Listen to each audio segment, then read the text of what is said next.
Brand consumer से जुड़ने की कोशिश में आज अलग अलग माध्यमों पर अपने प्रोडक्ट्स को लॉन्च कर रहा है। नए प्रोडक्ट्स के लिए फीडबैक ले रहा है और तरह तरह के कंटेंट बना रहा है ताकि ज्यादा से ज्यादा लोगों के विचार वो जान पाए। सोशल मीडिया के जरिए ये सबसे बढ़िया हो सकता है और ये फॉर्मूला विदेशों में काफी कामयाब रहा है। तो कितना हॉट है ब्रांडेड कंटेंट और कैसे ब्रांड्स हो सकते हैं इससे कामयाब, ये जानने की कोशिश करेंगे हम आज ब्रांड बाजार पर। YouTube पर कैसे कंज्यूमर से जुड़ रहे हैं ब्रांड्स, कैसे मजेदार कंटेंट YouTube के लिए बनाकर खुद ब्रांड बन रहे हैं कंटेंट क्रिएटर्स, और जायजा लेंगे कि क्या चलता है इस डिजिटल प्लेटफॉर्म पर YouTube के गौतम आनंद से एक खास बातचीत में। सोशल मीडिया पर जो लोग हैं उनमें से 90% लोग अपने पसंदीदा ब्रांड्स को फॉलो करते हैं और इस सोशल मीडिया का एक बड़ा हिस्सा है YouTube, जिस पर अपने विज्ञापनों के अलावा तरह तरह के कंटेंट या फिर खास शो से ब्रांड कंज्यूमर कनेक्ट बनाने की कोशिश में है। देश में ब्रांड्स के लिए ऐसा करना कितना मुश्किल या आसान है, आइए देखें। किसी ने सही कहा है, ब्रांड्स आर अ स्टोरी, पर इस कहानी को कंज्यूमर तक कैसे पहुंचाएं? इसके लिए रोज नए पैतरे आजमाते हैं मार्केटर्स, जिनमें से एक सफल तरीका है किसी कहानी का हिस्सा बनकर अपनी कहानी सुनाना, यानी ब्रांडेड कंटेंट, जो दुनिया भर में काफी समय से एक हॉट टॉपिक है। उसका महत्व हमारे देश में भी धीरे धीरे बढ़ रहा है। एक तरफ टीवी चैनल्स, रेडियो स्टेशंस पर हम ब्रांडेड कंटेंट देखते और सुनते हैं, तो वहीं डिजिटल माध्यम के बढ़ते प्रभाव की वजह से कई ब्रांड्स YouTube जैसे प्लेटफॉर्म्स का इस्तेमाल कर रहे हैं अपने शो बनाने और दिखाने के लिए। YouTube उन्हें सीधे उनके कंज्यूमर से जोड़ता है और सस्ता भी पड़ता है। और YouTube पर अगर आपका कंटेंट वायरल हो जाए तो फिर बात ही क्या है। जैसे एक बैंक होने के बावजूद DBS बैंक ने चिली पनीर नाम का इंटरेस्टिंग कैंपेन लॉन्च किया था, जिसकी कहानी एक लव स्टोरी थी जिसका हिस्सा कंज्यूमर भी बन सकते थे। ये तोशिबा इंटेल के ब्यूटी इनसाइड कैंपेन की तरह ही था, जिसे दुनिया भर में सराहा गया था। टाटा कैपिटल का हाफ स्टोरीज भी YouTube पर एक ऐसा ही इंटरेस्टिंग इनिशिएटिव रहा, जिसके जरिए ब्रांड ने अधूरी कहानियों को पूरा किया। HUL का YouTube चैनल बी ब्यूटीफुल भी महिलाओं को मेकओवर टिप्स देने के लिए बनाया गया है, जो बड़ी सहजता से वीडियोस के जरिए अपने ब्रांड को आगे करते हैं। इसी तरह कोक स्टूडियो ने भी डिजिटल माध्यम पर काफी सक्सेस देखी है। कई मास ब्रांड्स के लिए इस तरह से कंज्यूमर से जुड़ना और इंटरैक्ट करना जरूरी हो गया है। कंटेंट और ब्रांडेड कंटेंट एक तरह से एक कंज्यूमर के साथ एक लिंक बन जाता है ब्रांड का, क्योंकि वो एक किसी सिचुएशन में ब्रांड को प्लेस कर देता है जहाँ पे कंज्यूमर को पता चलता है कि उस ब्रांड का महत्व क्या है उसकी जिंदगी में। बाबा मैं चित्ते तुसी कितने प्लीज एडवाइस दो बाबा, मार्गदर्शन दो बाबा। ब्रांड अपने कैंपेन की मेकिंग भी इस प्लेटफॉर्म पर शेयर करते हैं, जिससे वो अपने फॉलोअर्स के एक कदम और पास जाते हैं। जैसे ब्रिटानिया के गुड डे विज्ञापन की ये मेकिंग हाल ही में YouTube पर उतारी गई है। लेकिन कुछ भी करने से पहले ब्रांड को ये ध्यान रखना जरूरी है कि ब्रांडेड कंटेंट एडवर्टाइजिंग नहीं होती और उसे एडवर्टाइजिंग के चश्मों से नहीं देखा जाए। ब्रांडेड कंटेंट जो ब्रांडेड एंटरटेनमेंट भी कहा जाता है, जिसे ब्रांडेड एंटरटेनमेंट भी कहा जाता है, इसमें दो पिलर्स है, ब्रांड है और एंटरटेनमेंट है।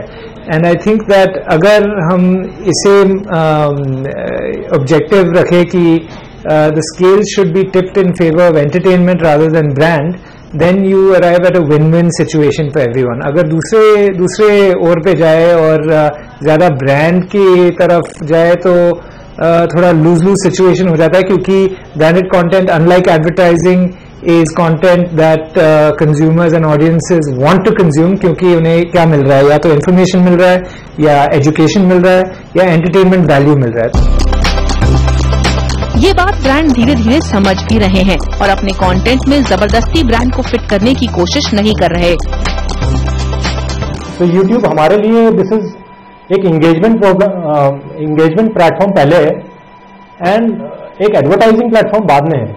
So although we also do advertising, हम उसमें escapable, non escapable दोनों तरीके की एडवर्टाइजिंग करते हैं, बट पहले हमारे लिए एक एंगेजमेंट प्लेटफॉर्म है जहां पे हम लोगों के सामने वीडियोस रखते हैं।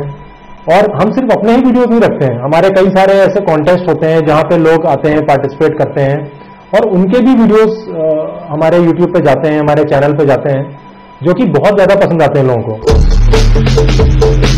लेकिन इससे ऐसा नहीं है कि ब्रांड को अपने कम्युनिकेशन ऑब्जेक्टिव को पीछे छोड़ना पड़े।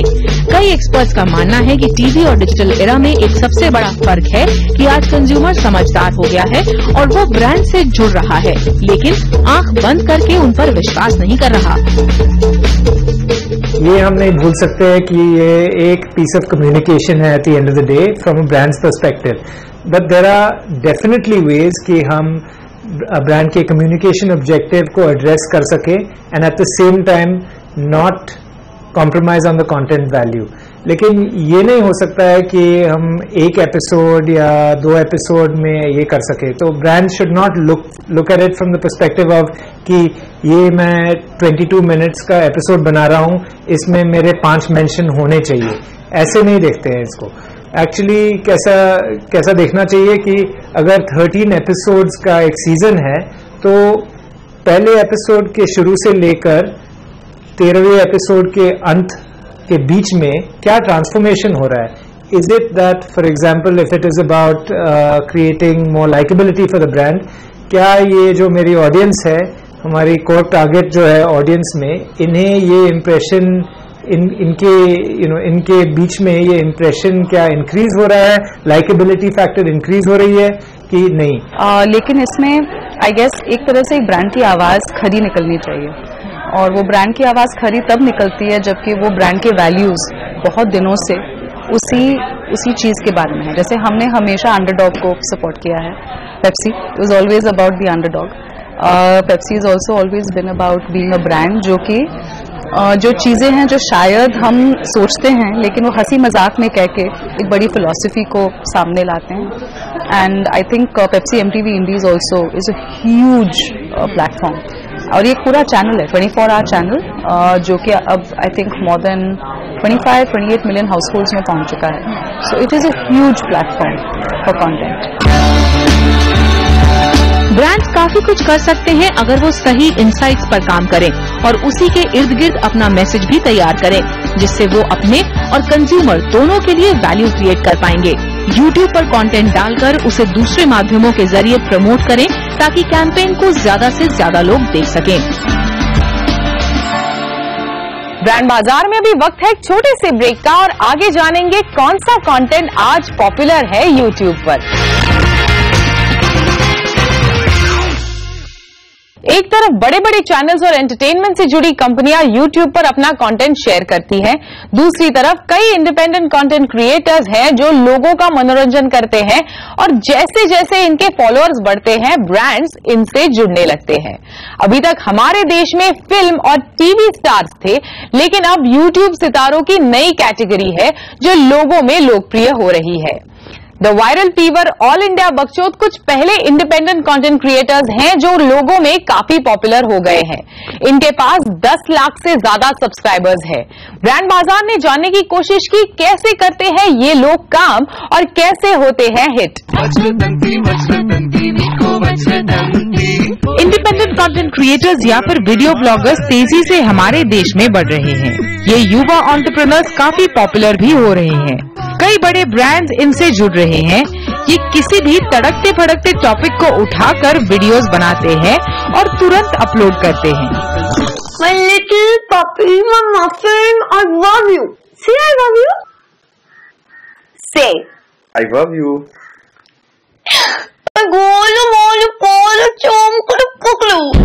YouTube पर अपना चैनल बनाकर आज इन इंडिपेंडेंट कंटेंट क्रिएटर्स ने लाखों सब्सक्राइबर्स बटोर लिए हैं।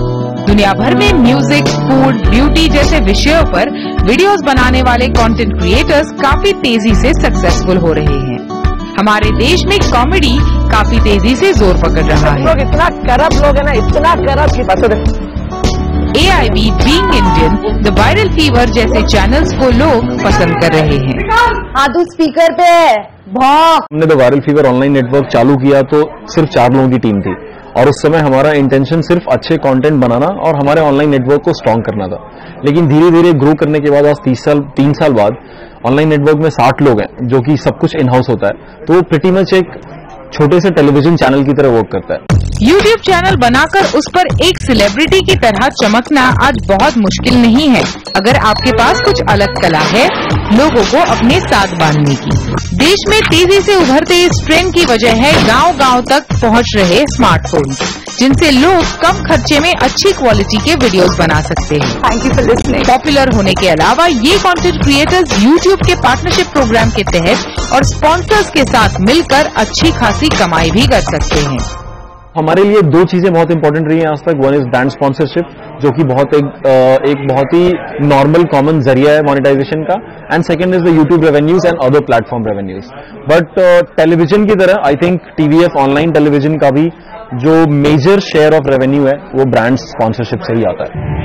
पर दूसरे देशों की तुलना में हमारा देश अभी भी इस क्षेत्र में थोड़ा पीछे है। विदेशों में अलग अलग मुद्दों और सेक्टर्स को कवर करते हुए लोग कंटेंट वीडियोस बना रहे हैं, जिससे देखने वालों को वैरायटी मिलती है। कुछ रिसर्च के मुताबिक ये बात भी सामने आई है कि दुनिया भर में YouTube स्टार्स की पॉपुलैरिटी ट्रेडिशनल सेलिब्रिटीज से ज्यादा तेजी से बढ़ रही है। It took me many years though to discover what I think is the #1 most important thing on YouTube, and that's consistency. I think because there's so much information and content being uploaded all the time, all across the world, it's hard to get discovered. I mean, you're like a small fish in a huge giant ocean.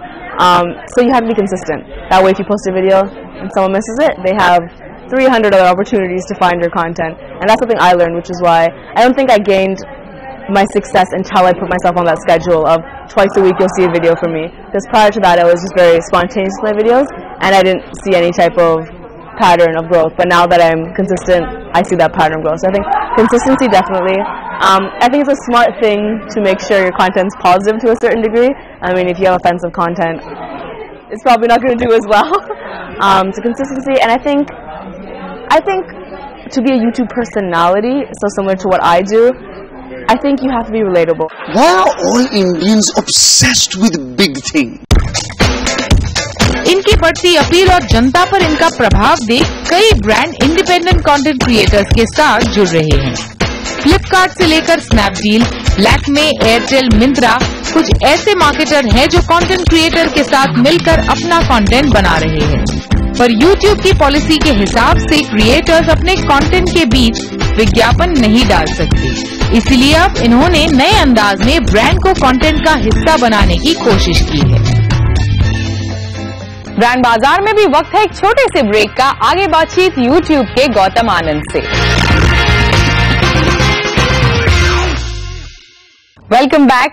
पिछले कुछ सालों में YouTube कई सारी ऐसी नई चीजें कर चुका है जिससे एडवर्टाइजर्स इस माध्यम पर आसानी से आने लगे हैं। देश में भी YouTube खुद को बतौर एक मीडिया चैनल मजबूत करने के लिए कई कदम उठा रहा है। YouTube के व्यूअर्स पिछले साल के मुकाबले इस साल 40% बढ़ गए हैं और कई ब्रांड्स इस प्लेटफॉर्म को सीरियसली लेने लगे हैं।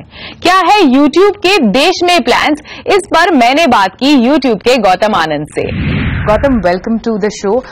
First of all, I want to know from you, what is the kind of content that is popular on YouTube in the country today? Yeah, well, thanks for having me. India as a market, obviously, historically, is a huge market for the content industry. More movies are created in India than any other market. You've got close to 700, 800 TV channels, both Hindi and regional, that are creating a lot of content.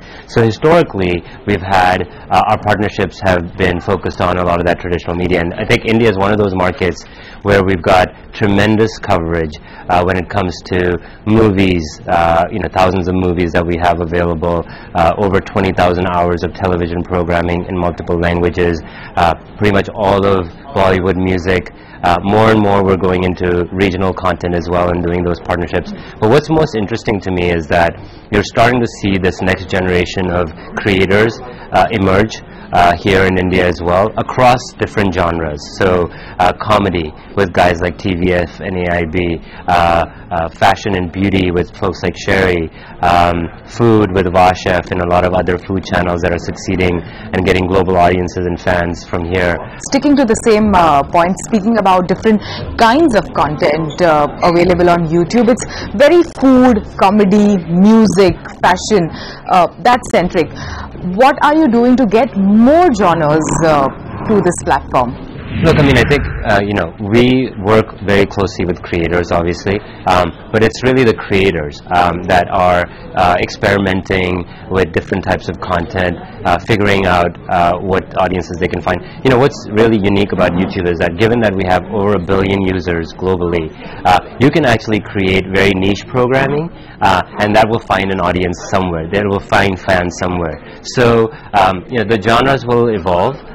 Gaming, for example, is something that has over time become very popular on YouTube as well. Currently, there are several, organizations that are content creators. So there is T-Series for music, which is like really big on YouTube. There is Sony Music. There are channels, there are broadcasters. But what are you doing to get in more individuals to create content on YouTube? So we have a whole team that's focused on that. Obviously, part of it is, having icons like TVF, AIB, who have both recently crossed 1 million subscribers each. I think they will inspire the next generation of creators as well. Regional languages are big in our country. It is a country with so many languages. Vernacular content is huge on television channels. What are your plans in that direction? Yeah, so a lot of our initial focus was obviously Hindi content, Bollywood, but we realized that as the internet expands and goes to tier 2, tier 3 cities, a lot of people will come online that don't necessarily speak English or Hindi. And so over the last year, we've had a lot more focus on bringing content, Tamil, Telugu, Bengali, etc., etc. And so that is going to be a big focus for us. We do a lot of grassroots activities, so we're doing creator meet and greets, we're doing creator happy hours.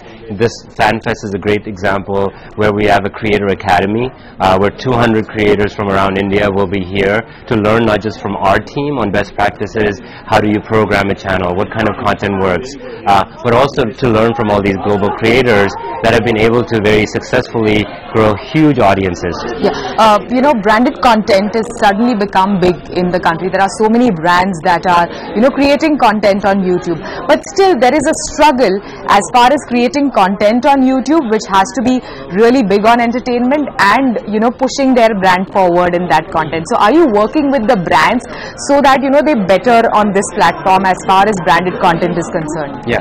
So look, we've always thought and believed that ads can be content. In fact, if you look at YouTube and lots of ads on YouTube, they have millions of views. And that's because brands have realized that if they also create great content that is really more like storytelling, that they can be successful. By introducing skippable ads, which is our TrueView skippable ad format that allows a user to skip the ad. That has also, I think, brought the advertising community to think about advertising in different ways than the 15-second, 30-second ad. We conduct this thing called the Brand Partner Program, where we actually bring the top leading brands globally into workshops and then really work with them on how they can actually become better content programmers. And what we find is that a lot of times as they come out of that program, they start collaborating and working a lot more with our creators because they realize that our creators actually have this very powerful, authentic connection that they've built with their audiences, and they're tapping into that now. In a bandwidth conscious country like India, what are your plans to give a better experience to the consumer consuming YouTube? So we've realized that we have a lot of content on the platform. In fact, 300 hours of videos uploaded to YouTube every minute. We talked about the coverage that we have for traditional media, all the new voices and original content that is coming to the site. So the experience is there, the content is there. It's really around access and affordability that we face challenges. So over the last year, we've started doing partnerships with telcos for video data plans that are making YouTube more affordable for Indian users, because affordability is one of the big issues. We also launched recently YouTube offline feature here, so users can actually take videos offline when they have connectivity, maybe they're on Wi-Fi, and then watch those videos later. monetization for several individual content creators is like a big issue as far as YouTube is concerned. So how do you, because of that, maybe many, individual content creators go or have started their own platforms, or either, go to platforms such as Vimeo to, have their content there. So how do you intend to address this issue? So first, I think online video is an exciting place to be. I think YouTube has shown that both from a consumption point of view and also the fact that it is a place that advertisers are very interested in advertising against, that there is a lot of potential. We've seen tremendous growth. In fact, year over year, we've seen 50% growth in our revenue generated by our creators. We continue to focus on making sure that we bring more brands to YouTube. As we expand and launch in new markets, we start activating our sales teams there as well to sell. But it's a good thing for creators. Creators should have multiple options, and so while their fan bases live here, and that's really their home, as the whole ecosystem evolves, they will have additional opportunities to work with multiple players, and we see that as a good thing. All right, thank you so much. Yeah, Thanks. you're welcome. आपको हमारा आज का show कैसा लगा आप हमें लिख सकते हैं और हमें ट्विटर पर फॉलो कर सकते हैं @आवाज़ पर। फिर मिलेंगे अगले हफ्ते इसी दिन इसी समय सिर्फ CNBC आवाज पर।